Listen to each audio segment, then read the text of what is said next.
एक गड्डी पालक घेतलाय तो मी पाण्यात उकळत्या पाण्यात टाकून घेते.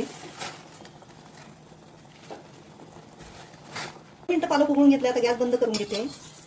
आता हा पालक मी बर्फाच्या पाण्यामध्ये टाकून थंड करून घेते. त्याच्यामुळे पाण्यात जो पालक आहे आपला तो त्याचा कलर पण चेंज होत नाही. पालक हा आता थंड झालेला आहे. मी हा मिक्सरमध्ये टाकून घेते. 100 ग्रॅम पनीर घेतलंय. त्याच्यामधलं मी थोडं पनीर त्याच्यामध्ये टाकून घेणार आहे बारीक करायला. 3 हिरव्या मिरच्या तिखट, अद्रक 1 इंच त्याचे तुकडे करून घेतलेत मी, लसूण 10-12 पाकळ्या, जिरे 1 चमचा, 7-8 काजू,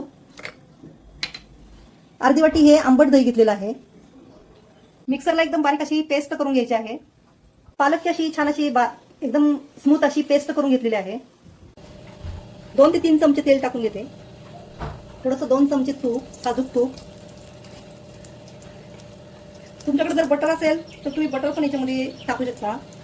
बारीक चिरलेला 1 वाटी कांदा टाकून घेते. कांदा लालसर करून घेते. कांदा हा असा लालसर करून घेतलेला आहे. पालकची जी आपण पेस्ट केलेली होती ती आता मी टाकून घेते. चवीनुसार मीठ 1 चमचा घातले मी.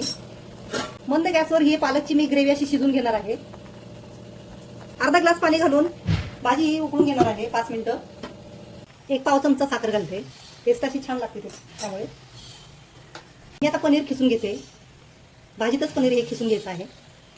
असं जर असं लांब लांब खिसायचं त्यामुळे ते असे लांब लांब पण पनीरचे असे धागे दिसतात. 5 मिनिटं हे पनीर मी असं शिजून घेणार आहे पालकच्या ग्रेव्हीमध्ये. 5 मिनिटं ही पालकची आणि पनीरची मी ग्रेव्ही शिजून घेतलेली आहे. एक थोडी क्रीम टाकून घेते मी याच्यामध्ये. तुमच्या आवडीनुसार तुम्ही 1 पाववाटी टाकली तरी चालेल. छान अशी टेस्ट खूप छान लागते. ही आपली पालक पनीर जमजम रेसिपी तयार झालेली आहे.